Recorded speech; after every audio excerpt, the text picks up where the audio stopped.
सभी परिजनों को मेरा प्रणाम। आशा करती हूँ मेरे सारे ही परिजन स्वस्थ व प्रसन्न होंगे। आज हम स्वाध्याय करने जा रहे हैं परम पूज्य गुरुदेव की पुस्तक सावधानी और सुरक्षा का। तो इसके कवर पेज पे परम पूज्य गुरुदेव कहते हैं, बुद्धि की देवी गायत्री के प्रत्येक उपासक के लिए स्वाध्याय भी उतना ही आवश्यक धर्म कृत्य है जितना जप ध्यान पाठ आदि।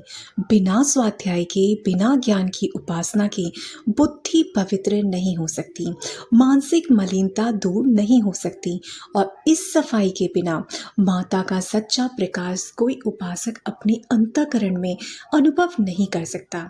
जिसे स्वाध्याय से प्रेम नहीं, उसे गायत्री उपासना से प्रेम है, यह नहीं माना जा सकता। बुद्धि की देवी गायत्री का सच्चा भोजन स्वाध्याय ही है। ज्ञान के बिना मुक्ति संभव नहीं, इसलिए गायत्री उपासना के साथ ज्ञान की उपासना भी अविच्छिन्न रूप से जुड़ी हुई है। पंडित श्री राम शर्मा आचार्य। तो सबसे पहले तो गुरुदेव ने ये कहा है कि स्वाध्याय हम सभी को जितने भी परम पूज्य गुरुदेव के शिष्य हैं, हम सभी को रोज ही करना चाहिए। चाहे आप किसी भी माध्यम से करें, आप चाहे तो सत्संग सुने या फिर आप कोई पुस्तक पढ़ें अच्छी, और परम पूज्य गुरुदेव की कोई पुस्तक पढ़ें, या फिर आप जो ऑडियो बुक्स हैं उन्हें सुने परम पूज्य गुरुदेव की, या फिर मेरे चैनल पे भी काफ़ी सारी पुस्तकें अब तक मैं बना चुकी हूँ, उनका भी आप स्वाध्याय कर सकते हैं। और कोई भी माध्यम हो, मुख्य बात यह है कि अगर आप गायत्री का जप कर रहे हैं, गायत्री के साधक हैं, तो आपके लिए स्वाध्याय अनिवार्य है और रोज़ ही अनिवार्य है। रोजाना आपको कुछ ना कुछ ऐसा पढ़ना है और उसके बारे में थोड़ा चिंतन करना है। तो चलिए अब करते हैं शुरुआत सावधानी और सुरक्षा पुस्तक की। गायत्री मंत्र का 20वां अक्षर नः सदैव सावधानी रखने और अपनी रक्षा की उचित व्यवस्था करने की शिक्षा देता है। अर्थात इस शिक्षा को ध्यानपूर्वक सुनो कि सदा सावधान रहना चाहिए। असावधान मनुष्य पर ही शत्रुगण प्रायः आक्रमण कर देते हैं। असावधानी, आलस्य, बेखबरी, अदूरदर्शिता ऐसी भूलें हैं जिन्हें अनेक प्रकार की आपत्तियों का उद्गम स्थल कह सकते हैं। गफलत में रहने वाले पर किसी भी तरह से हमला हो सकता है। असावधानी में एक ऐसा दूषित तत्व पाया जाता है कि उसके फल से अनेक प्रकार की हानियां एवं विपत्तियां एकत्रित हो जाती हैं। असावधान आलसी मनुष्य एक प्रकार का अर्ध मृत है। मरी हुई लाश को पड़ी हुई देखकर जैसे चील, कौए, कुत्ते, सियार, गिद्ध आदि दूर दूर से दौड़कर जमा हो जाते हैं, वैसे ही असावधान मनुष्य के ऊपर आक्रमण करने वाले तत्व कहीं ना कहीं से आकर घात लगाते हैं। जो स्वास्थ्य रक्षा के लिए जागरूक नहीं है, उसे देर समय में बीमारियां आ दबोचेंगी। जो नित्य आने वाले उतार चढ़ावों से बेखबर रहता है, वह किसी दिन दिवालिया बनकर रहेगा। जो काम, क्रोध, लोभ, मोह, मद, मत्सर सरीखे मानसिक शत्रुओं की गतिविधियों की ओर से आंखें बंद किए रहता है, वह कुविचारों और कुकर्मों के गर्त में गिरे बिना न रहेगा। जो दुनिया के छल, फरेब, ठगी, लूट, अन्याय, स्वार्थपरता, शैतानी आदि की ओर से असावधान नहीं रहता, उसे उल्लू बनाने वाले, ठगने वाले, सताने वाले अनेकों पैदा हो जाते हैं। जो जागरूक नहीं, जो अपनी रक्षा के लिए प्रयत्नशील नहीं रहता, उसे दुनिया के शैतानी तत्व बुरी तरह नोच खाते हैं। इसलिए अन्य सद्गुणों और हितकारी शक्तियों के साथ मनुष्य में सावधानता का गुण रहना भी अत्यावश्यक है। विवेक पूर्वक त्याग करना और उदारता से परोपकार करना तो उचित है, पर अपनी बेवकूफी अथवा असावधानी से दुष्ट लोगों का शिकार बनना सर्वथा अवांछनीय और पाप मूलक है। जहाँ अच्छाइयों की ओर प्रयत्न करना आवश्यक है, वहाँ बुराई से सावधान रहने, बचने और उनसे संघर्ष करने की भी आवश्यकता है। जागरूकता का महत्व। मनुष्य का जीवन काल दो प्रकार से कटता है, जागते हुए और दूसरा सोते हुए। आमतौर से लोग दिन में जागते हैं और रात को सोते हैं। सोना जरूरी भी है क्योंकि बिना उसके शारीरिक और मानसिक थकान नहीं मिटती। दिन भर काम करने से जो शक्तियां व्यय होती हैं उसकी क्षति की पूर्ति के लिए निद्रा की आवश्यकता होती है। रात भर सोकर जब मनुष्य प्रातःकाल उठता है तो उसमें स्फूर्ति और ताजगी होती है, काम करने की नई क्षमता उसमें आ जाती है। यदि 2-4 दिन भी लगातार न सोया जाए तो इतनी थकान हो जाएगी कि जीवन यात्रा का चलना तक दुर्लभ दिखाई देगा। जिस प्रकार सोना जरूरी है उसी प्रकार जागना भी जरूरी है, क्योंकि जितने भी काम होते हैं जागृत अवस्था में होते हैं। निर्वाह और विकास की समस्त कार्य प्रणाली जागृत अवस्था में ही चलती है। यदि निद्रा ही प्रधान रूप धारण कर ले और जागरण कम हो जाए तो भी जीवन में विकट संकट उत्पन्न हो जाता है। जिस प्रकार गहरी निद्रा में सोने से थकान पूरी तरह से मिट जाती है और नई प्रफुल्लता पैदा होती है, उसी प्रकार पूरी तरह जागृत रहने से जागृत जीवन की कार्य प्रणाली सुचारू रूप से चलती है। कितने ही मनुष्य ऐसे हैं जो जागृत अवस्था में भी सोते रहते हैं। उनके मस्तिष्क का एक अंश जागृत रहता है और शेष भाग सोता रहता है। इस अर्ध मूर्छित अवस्था में रहने वाला मनुष्य एक प्रकार से लुंज हो जाता है।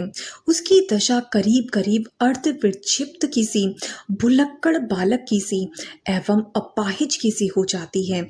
यह जागृत तंद्रा का रोग ऐसी भयंकरता से फैला हुआ है कि आजकल अधिकांश मनुष्य इसके शिकार मिलते हैं।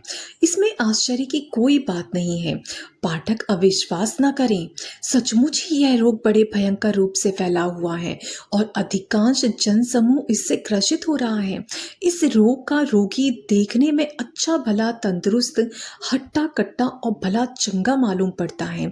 शारीरिक दृष्टि से इसकी तंदुरुस्ती में कोई फर्क नहीं मालूम पड़ता, फिर भी जागृत तंद्रा के कारण उसके जीवन का सारा विकास रुका हुआ होता है। उसकी सारी प्रतिष्ठा एवं साख नष्ट हो जाती है और जिम्मेदारी के साथ होने वाले सभी महत्वपूर्ण कार्यों से वह वंचित रह जाता है। जागृत तंद्रा के 3 दर्जे हैं। उन तीनों के पृथक नाम भी हैं। पहला लापरवाही, दूसरा आलस्य और तीसरा प्रमाद। तीनों ही दर्जे क्रमशः अधिक भयंकर एवं घातक हैं। कहने और सुनने में यह तीनों बहुत ही मामूली बातें प्रतीत होती हैं, पर अधिकांश लोग किसी विशेष बात से ग्रसित होते हैं, इसलिए उनकी भयंकरता कम नहीं हो जाती। अधिकांश लोग झूठ बोलते हैं, नशा करते हैं, संयम से रहित होते हैं, कोष्ठबद्ध या प्रमेह आदि रोगों से ग्रसित होते हैं, पर इससे मिथ्या भाषण, असंयम, नशेबाजी, कब्ज या प्रमेह की भयंकरता कम नहीं होती। ये घातक तत्व जहाँ रहते हैं वहाँ भयंकर परिणाम उत्पन्न किए बिना नहीं रहते। यह सुनिश्चित तथ्य है कि जिस कार्य को मनुष्य पूरी दिलचस्पी से जागृत मन से ध्यान पूर्वक करेगा वह कार्य ठीक, निर्दोष और सुंदर होगा। इस जागृति एवं दिलचस्पी की जितनी कमी होगी उतना ही फूहड़ रह जाएगा और भूलें होंगी। घोड़ा जितना तेज चलता है उतनी ही तेजी से तांगे का पहिया घूमता है। पहिया स्वतंत्र रूप से नहीं चलता, उसकी गति घोड़े की चाल के ऊपर निर्भर है। घोड़ा मंद या तीव्र जैसी चाल से चलता है उसी गति से तांगे का पहिया घूमने लगता है। मन की जिस कार्य में जितनी रुचि होगी वह उतना ही अच्छा बन पड़ेगा। यदि घोड़ा ऐब ले आवेगा तो तांगे की चाल रुक जाएगी, यात्रा देर में पूरी होगी, बैठने वालों को कष्ट होगा और हर घड़ी खतरा बना रहेगा। यही हाल दिलचस्पी की कमी के कारण किए जाने वाले कामों का होता है। वे भी अनेक प्रकार के दोषों से भरे हुए होते हैं। क्रिया पद्धति के साथ पूरी दिलचस्पी को न जोड़ना जागृत तंद्रा का प्रमुख चिन्ह है। इस अवस्था में किए हुए कार्यों का ठीक प्रकार पूरा होना असंभव है। जिस वक्त कोई व्यक्ति झपकियां ले रहा हो उस समय उसे एक रेखा गणित का प्रश्न हल करने को दिया जाए तो वह उसे सही रूप से हल न कर सकेगा। इसी प्रकार जो आधे मन से अर्ध जागृत अवस्था में कार्य करता है वह अपने सामने रखे हुए कार्यों को भली प्रकार पूरा न कर सकेगा। इस प्रकार की अधूरे मन के साथ की हुई कार्य प्रणाली को लापरवाही, असावधानी, आलस्य एवं प्रमाद कहा जाता है। हर काम को सफल बनाने के लिए दो बातों का ध्यान रखना पड़ता है। एक यह कि इस कार्य को उत्तमता के साथ पूरा किया जाए, दूसरा यह कि कहीं यह कार्य खराब न हो जाए। सफलता का लोभ और असफलता का भय, इन दोनों वृत्तियों का समन्वय ही जागरूकता है। जैसे गर्म मतलब पॉजिटिव और ठंडे मतलब नेगेटिव तारों के मिलने से बिजली की धारा का संचार होता है, वैसे ही उपरोक्त लोभ और भय का ध्यान रखने से मानसिक जागरूकता उत्पन्न होती है। यह जागरूकता सतेज होकर शरीर और मस्तिष्क की काम करने वाली शक्तियों को संगठित और संयोजित करके सुव्यवस्थित रूप से कार्य में प्रवृत्त करती है, तब वह कार्य सफल हो जाता है। परंतु जब मनुष्य असफलता की लज्जा को भूल जाता है, सफलता की गौरव की उपेक्षा करता है, तब उस जागरूकता विद्युत शक्ति का संचार नहीं होता। नाड़ियां शिथिल पड़ जाती हैं, कार्यकारिणी शक्ति मंद हो जाती है, सामने पड़ा हुआ काम पर्वत के समान भारी प्रतीत होता है। उसे करते हुए मन में स्फूर्ति नहीं उठती, वरन बेकार के भार की तरह झुलझुलाते हुए उसे पूरा किया जाता है। जब उस कार्य में रस नहीं आता तो उसके बेकार सुधार की बारीकियों की ओर मन नहीं जाता। फलस्वरूप कार्यकाल में वे बातें सूझ नहीं पड़ती कि कहाँ बिगाड़ करने वाली भूल हो रही है और क्या सुधार करने वाली गतिविधियां छूटी जा रही हैं। तो आज के लिए इतना ही और कल हम जानेंगे लापरवाही की हानिकारक आदत। आशा करती हूँ कि आपको ये स्वाध्याय अच्छा लग रहा होगा। अच्छा लग रहा होगा तो मुझे कमेंट करके ज़रूर बताएं। सभी को प्रणाम। जय गुरुदेव, जय श्री राम।